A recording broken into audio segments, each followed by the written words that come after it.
नमस्कार दोस्तों, मैं अंकुर उपाध्याय स्वागत करता हूं आप सभी का एक बार फिर से अपनी नई वीडियो में।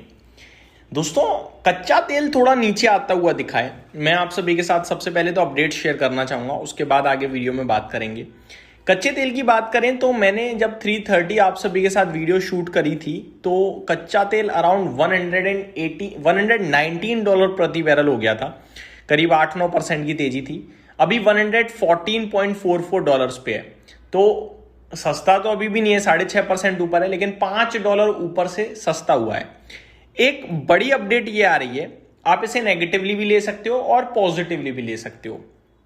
अपडेट ये कह रही है कि ईरान की तरफ से बयान आया है और ईरान कह रहा है कि हमारी एनर्जी फैसिलिटी पे अगर कोई अटैक करेगा तो वो पूरी तरीके से रेडी रहे स्ट्रॉन्ग रेटेलिएशन के लिए।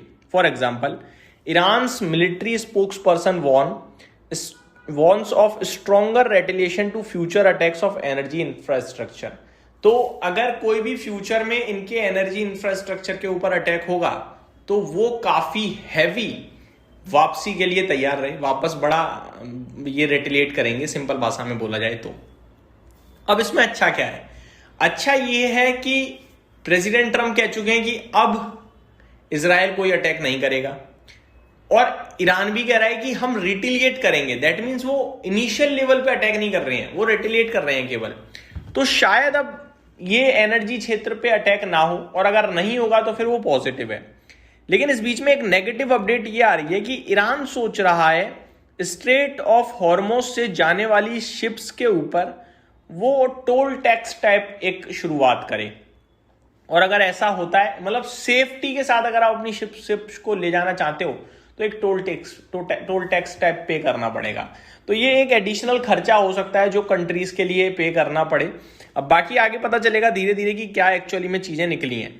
PM Modi discusses urgent need for de-escalation in West Asia with Emmanuel Macron. तो प्रधानमंत्री मोदी जी ने भी इस मामले में अभी कहा है कि भैया जितनी जल्दी हो सके इसे शॉर्ट किया जाए। ओवरऑल परेशानी हम सभी को दिख रहा है, बढ़ते हुए दिख रही है, और ये क्राइसिस में बदल सकती है, क्योंकि अभी ये एनर्जी वॉर बन चुकी है, इकोनॉमी की वॉर बन चुकी है। लेकिन दोनों तरफ से अब मेरे को लग रहा है कि मैटर सॉल्व है, अगर कोई फ्रेश अटैक ना हो तो। लेकिन वो होगा नहीं होगा ये कहना बड़ा मुश्किल है। अब आता हूं आप सभी के साथ मार्केट पे। आज निफ्टी ने 23,000 का भाव दिखा दिया, 23,000 पे बंद हुआ है। भाव तो आज 22,930 का दिखा दिया, जो बीते कुछ दिनों की सबसे बड़ी गिरावट है, या सबसे नीचे का स्तर दिखा दिया है, लोएस्ट पॉइंट दिखा दिया आज निफ्टी ने। क्या और नीचे जाएगा? देखो, टेक्निकल टर्म्स पे देखा जाए तो 22,500 से 22,200-300 की जगह खुल चुकी है। लेकिन अगर आप देखो कि पैनिक में आज हमने जो लो हिट करा, सिचुएशन काफी बिगड़ गई, और बिगड़ेगी क्या? हम हर दिन का एक नया खराब सीन देख लेते हैं और होप ये रहती है कि आज सही हो जाएगा मामला, लेकिन सही नहीं होता, हर दिन एक नई खराबी देखते हैं। तो आज हमने एक नया मोड भी देख लिया कल से अभी तक में कि एनर्जी क्राइसिस भी हुआ, एनर्जी वॉर भी हो गई। तो सॉल्व, अब प्रॉब्लम तो इन्होंने कर दी, अब ये सॉल्व की तरफ बढ़ेंगे धीरे धीरे। अब इससे खराब क्या कर सकते हैं? लगातार वॉर जारी रखें। लगातार तो नहीं रख रही हैं, दोनों पार्टी सब शांत हो रही हैं। तो मेरे को लगता है अब धीरे धीरे ना स्टेबिलिटी की तरफ जाएंगे हम। कल मैं आपके साथ इसी समय अलर्ट कर रहा था आपको, अगर आपको याद हो तो। अभी मैं स्टेबिलिटी की बात कर रहा हूं। क्यों? क्योंकि आप खराब पे खराब देख चुके हो। कल तक हमने एनर्जी वॉर नहीं देखी थी, मिलिट्री वॉर देखी थी, आज हमने एनर्जी वॉर देख ली, और उसको लेकर भी अटैक दोनों तरफ से हो चुके हैं। अब शांति की तरफ जाएंगे ये, ऐसा मेरा मानना है, ऐसा मुझे लगता है।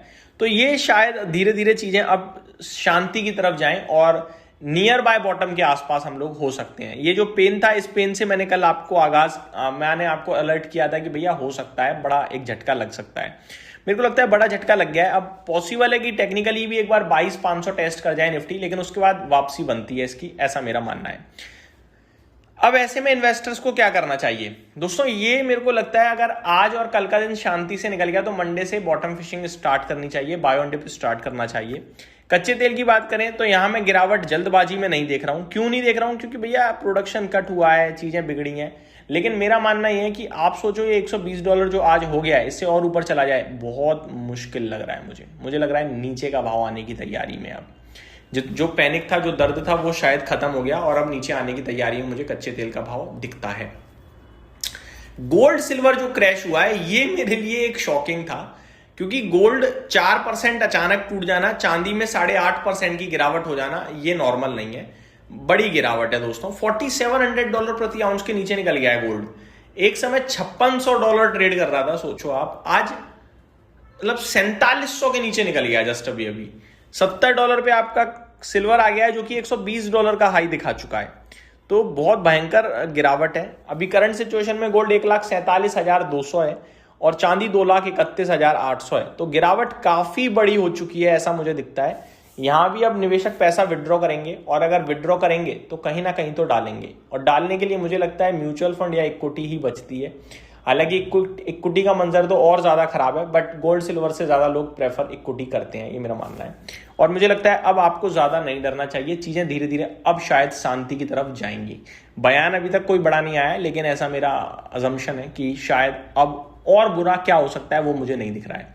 यहीं समाप्त करता हूं इस वीडियो को। उम्मीद करता हूं डिटेल्स पसंद आई होंगी। Thank you so much for watching this video. Have a great day guys.